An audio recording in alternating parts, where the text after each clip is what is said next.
So a couple of weeks back I did a review on fragrances by Ormonde, and I said to you in that video that I like the Nawab of Oud as well, but I wasn't able to get a tester.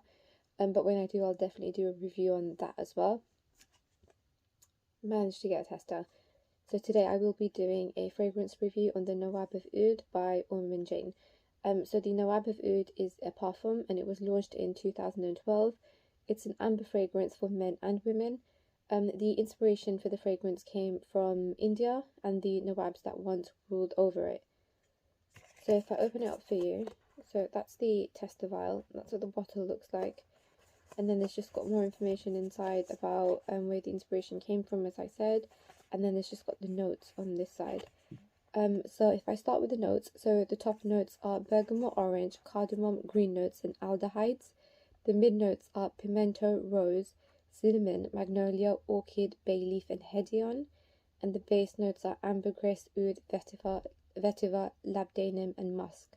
So there's a couple of notes that I've never even heard of before, so I checked out what aldehydes was. So aldehydes is generally a soapy, waxy, lemony, floral scent to a perfume.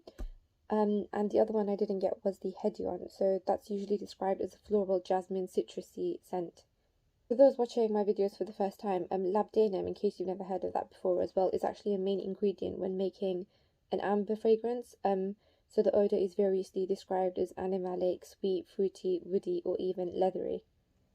To be honest, I've smelt fragrances that have smelt like soapy, waxy, lemony, but I never knew that there was a term for it, and the term is aldehydes. So yeah. So back to the Nawab of Oud. So when you first spray this, straight away you can smell the cardamom, and it's quite strong, it's quite spicy. I actually had to put it down for 10 minutes because the cardamom went straight up my nose, but I picked it up again after 10 minutes and I could still only smell the cardamom. So I thought I'd do something else for at least half an hour to divert my senses a little bit. So I went off, did a few stuff, and then I came back after half an hour. And then after half an hour, the cardamom had definitely gone down, but you can still smell it, along with the green notes and aldehydes slightly. I agree that it's a fragrance for men and women, but it's probably more suited for the mature generation. I think it's a autumn-winter day fragrance due to its spiciness. After 6 hours though, the spiciness is actually completely gone, and you can smell the aldehydes more. The strength is still pretty good, and you can smell the rose in the background. It's actually at the 8-hour mark when the oud and the musk start to kick in, and this actually lasts approximately 12 hours, which is actually very good performance. So this fragrance actually reminds me a lot of Amouage Epic for men. Both are complex fragrances because they both start off spicy, and then the dry downs are more about the aldehydes and the incense in the Epic, and the aldehydes, oud and musk in the Nawab of Oud. So both are quite similar. It's actually the dry down smell that I like about both of the fragrances, Epic, Amouage for men, and also this one, because I'm not really a fan of spicy scents at the start. And for this reason, I don't know if I'd purchase the Nawab of Oud myself, but lots of people like fragrances like this. But this video is, for your knowledge, just so you know how it smells, how it develops, how it performs, before you decide to buy it. The Nawab of Oud definitely goes with the Indian theme with spice though, that's for sure. So that is the Nawab of Oud by Ormonde. So it is a lovely fragrance. It's not, as I said, the dry down is what attracts me the most.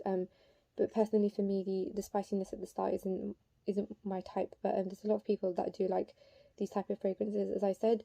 So if you do want to try it out, of course you can always go to Ormonde. They have a concession in Phoenix, I think, and they have this store in central London as well, so you can always go there and try out the fragrance, see what you think of it. You can always ask them for a tester as well and see how you think it goes. Performance wise, I would say it's pretty good. Projection wise, it's good as well.